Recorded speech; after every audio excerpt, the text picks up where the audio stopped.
It always starts with the little things. And that phony laugh.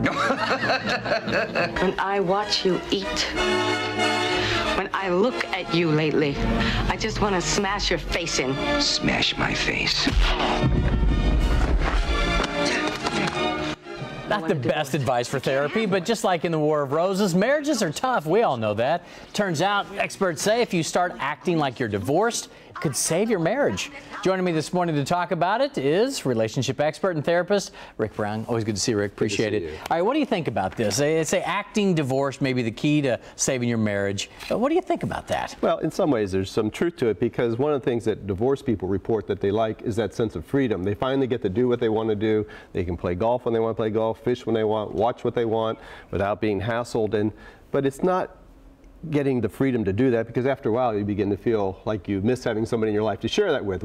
So it's not about getting divorced to feel the freedom. It's about, can you bring that sense of freedom and support to do what you want to do in your relationship? A lot of people, put this on blogs, and I'm sure you hear it all the time, where they say, I thought it was going to be great. I thought I'd be out there in the clubs, meeting new women all the time. You get out there and you realize, there's nobody out there. Well, and they got the freedom, but they don't have anybody to share it with. Yeah. And so what really we try to do in all relationships, there's a you, there's a me, and there's a we. And we've got to find a way to keep that in balance. And can I find a way to support the things that make my partner feel good, and whether they enjoy reading or watching some movie or playing golf or fish, and at the same time take care of myself?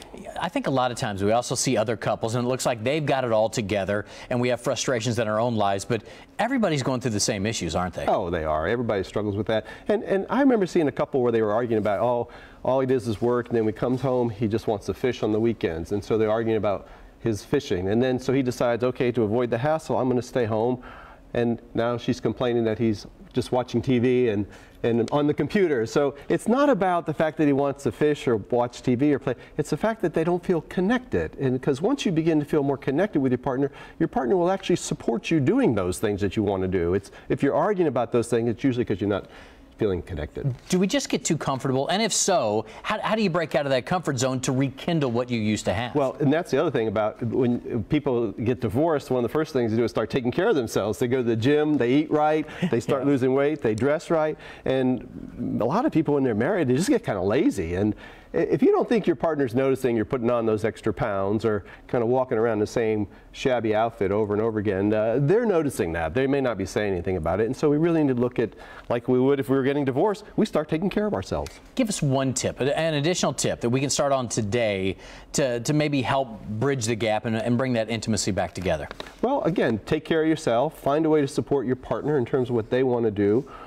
Get more connected so that you actually not only support what they do, but you seem interested in what they do, and they seem interested in what you do. That's another tough one right there. All right, Rick Brown, always good to see you. Do appreciate it. Hey, what's your website in case people want to check you out? rickbrown.org, O-R-G. .org. All right. Thank you, sir. Appreciate it. Luann, send it in to you. Good stuff, gentlemen. Thank you.